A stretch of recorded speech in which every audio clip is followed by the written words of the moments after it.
Buddy Holly, then known as Charles Hardin Holly, was born on September 7th, 1936 in Lubbock, Texas. He was the youngest of four children in a family that were devoted Baptists, and from an early age, music, especially gospel music, was important in his life, as everyone in his family, aside for his father, were able to play an instrument or sing or both. In school, he was considered to be a very good student, and in the sixth grade, his classmates declared him as the king of the sixth grade. At around age 12, he became seriously interested in music and pursued it diligently. In Roscoe Wilson Elementary, he became friends with a guy named Bob Montgomery, and the two ended up playing together, practicing with songs by the Louvin brothers and Johnny and Jack, who were both musical duos. Holly also went on to play with other musicians he met in Lubbock High School, such as Sonny Curtis and Jerry Allison, second of which ended up playing in his future band. Bob and Holly participated as a duo on the Sunday Party Show on KDAV in 1953, which was a popular radio show, and performed live in Lubbock. Rhythm and blues music had an enormous impact on Holly as well as country music. As a seasoned performer by age 16, he became a devotee of rhythm and blues music. By 1955, though, after listening to Elvis Presley, he became a full-time rock and roller, buying a Fender Stratocaster electric guitar, and developed his own style of playing that featured reigning major chords. In good old 1956, Holly signed with Decca Records' Nashville division, but the records he recorded and released for them sold poorly, including the single Blue Days, Black Nights, and the song Midnight Shift. In 1957, he decided to make a decision that ended up changing his music career forever.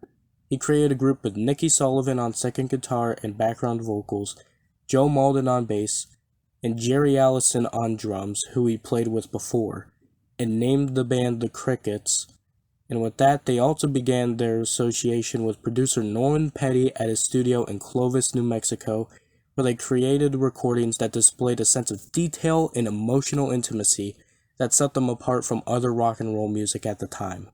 In 1957, they went on to release That'll Be the Day, which became a huge hit despite not having much promotion from the record label.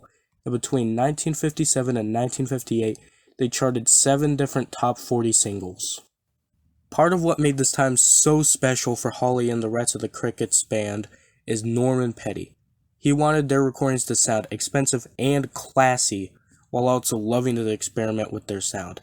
The Crickets records feature many different unusual techniques that resulted in other songs such as Not Fade Away, Every Day, Peggy Sue, and Listen to Me, with Not Fade Away and Peggy Sue being huge hits, along with Every Day and Listen to Me.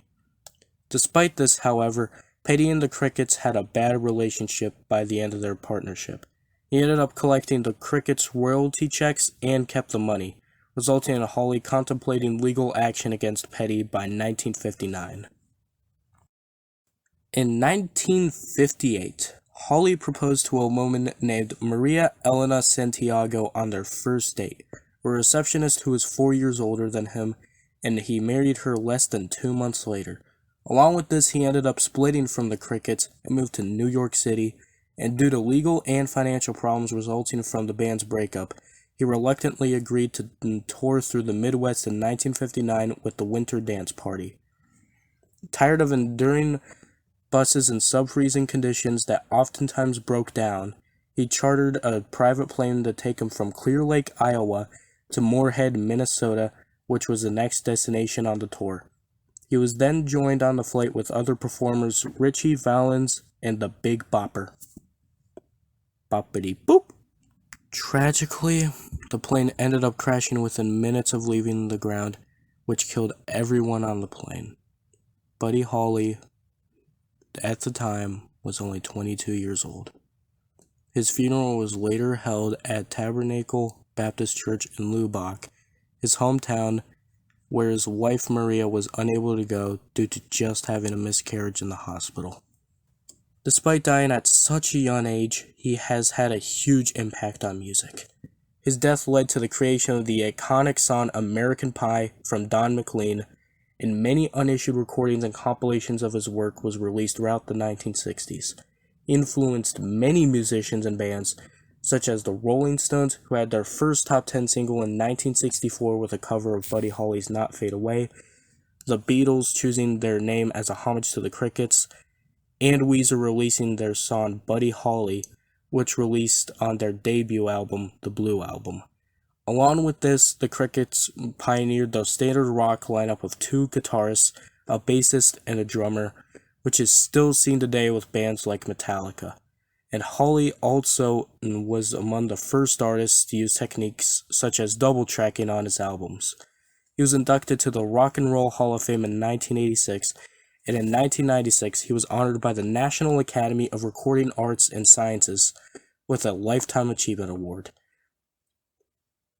And he also got his own musical named Buddy, the Buddy Holly Story. All in all, Buddy Holly was an incredible musician. While he died at an early age, his legacy still lives on. After listening to many of his songs myself, I can safely say that he has definitely earned every word of praise he's gotten for his work, and I heavily recommend listening to it. While he's not my favorite musical artist, he's definitely up there now that I've heard his songs, and I'll likely come back to his written work at least every once in a while. I'd heavily recommend listening to his amazing music, and I'd love to see his legacy live on.